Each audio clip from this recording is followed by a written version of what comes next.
you wonderful people. Welcome back to the channel. Just me today, and that's because we are talking ads. Specifically, we're going to be talking about the Instagram and Facebook ad mistakes that will cost you time and money if you are not careful. So I've seen a lot of ads in the over 10 years that we've been managing campaigns for our clients and reviewing and auditing ads in our consults, and there are consistent mistakes that come up that I've seen cost hundreds and sometimes thousands of dollars in wasted ad spend. So we don't want that for you, so let's dive into how you can avoid them. Now, the first major Instagram and Facebook ad mistake that we see a ton of times is choosing the wrong objective. I can't express the amount of times I've sat in a consult to audit someone's ads because they say they aren't converting to sales, and then the objective is reach, meaning they aren't getting sales from their Instagram ads because that's not what they told Meta they wanted. That's not the objective that they chose. So the objective, which is the goal of your ad, should always match your business goal.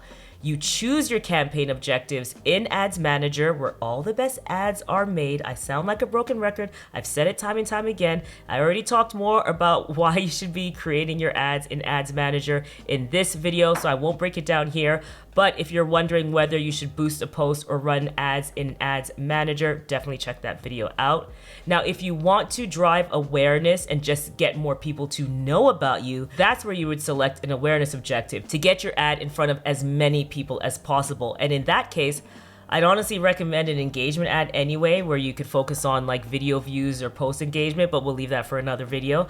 But in short, Meta will optimize your ad for the goal you tell it you want. So if you want sales, choose the sales objective. If you want more leads, choose the leads objective. And by the way, we do have a free Instagram ads cheat sheet which takes you through each step for creating a high performing ad. I will link it below for you in the description, and there are a ton of resources linked in that cheat sheet as well that will help you when you're creating your ads. Now, another common Instagram ad mistake that beginners make is not testing multiple creatives. So I'm going to say Instagram and Facebook interchangeably here, but everything comes under Meta. These are Meta's platforms, so the ads belong to them.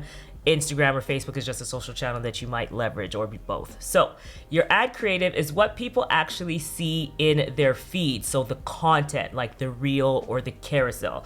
So for example, that would be like a reel that you have and then the caption that would accompany it. That's your creative. So targeting the right audience is of course super important, but arguably what's more important is actually putting something in front of that audience that they want to click on and learn more about, or do the call to action that you have with your ad, whatever your goal is. Now, I'm actually going to be doing a dedicated video on ad creative because it is so important, and this will be part of a full free Meta ads training series on this channel rolling out over the next few weeks. And we're actually going to be partnering with Meta on a few of those videos to ensure the most up-to-date information and best practices for you all. So definitely subscribe if you haven't, as the goal is to really, with that series, answer all of the questions that we've gotten and put it in a nice digestible format for you and help you through the things that you've been struggling with when it comes to creating ads. Now, back to the mistake and the ad creative side of things.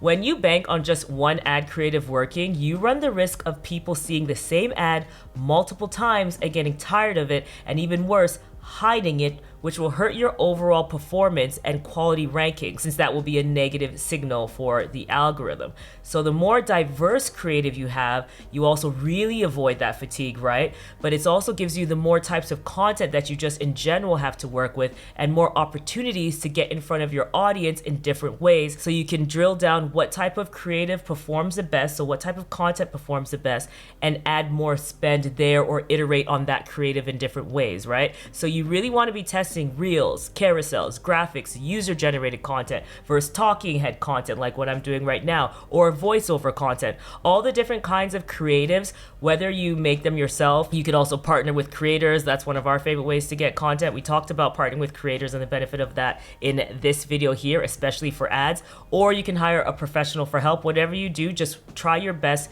to get as much content, as much creative as possible. And in all of this, data will always be your best friend when it comes to to ads, so look for which ad is giving you the highest results and also at an ad spend that makes the most sense for you based on what your objective is. Now, something really important to remember overall is that your ad is interrupting your target audience, right? So they're casually scrolling through their feed and your ad is coming in saying like, hey, here's my offer, here's my thing. So you need to stand out, but also feel right for the platform, feeling authentic to the platform and not just feeling like another ad. So in that video that I mentioned that's coming up, we'll go through the latest creative best practices. So definitely look out for that. Now, the next Instagram or Facebook ad mistake that we see people make really often is turning their ads off too quickly. Now, this happens a lot and I get it. You know, you don't see immediate results, you get impatient, and so you turn off your ad after like 2 days of running it. However, when you do that, you don't give the algorithm the time it needs to actually run and get the information that it needs to optimize your ad for better performance. You need to let the ad go through the learning phase, and we recommend that you give it at least 7 days. Sometimes this is 5 to 7. We say 7 days, and if you're not seeing results you were hoping for once you're looking at that 7-day mark, then turn that ad off and use the learnings and bring them into your next ad. Now, another mistake that I need to mention, which I almost didn't add to this video because I'm avoiding mentioning the ad mistakes that I already shared in this video, so I don't want to repeat the same things, but in case you haven't watched that video, which you should go check it out. A huge mistake is not having a Meta Pixel installed. If you want to make sure your ad is optimized for conversions and that Meta knows what your actual conversion is, like what that conversion looks like, be it a sale, a lead, a download, or a sign up, you need to have a pixel installed on your website, okay? Check out this video here where I broke down, it actually ended up appearing in a Meta newsletter, which was very cool. I actually just randomly saw it. But basically that tutorial is a step-by-step breakdown of how to install the Meta Pixel, and Meta did include that in their newsletter, so we feel pretty confident that it is a good representation of the steps that you need to take. So definitely recommend that you get your Pixel installed and check out that video if you do not know how to install it. Now, another big Instagram ads mistake is not using video ads at all, so not leveraging Reels.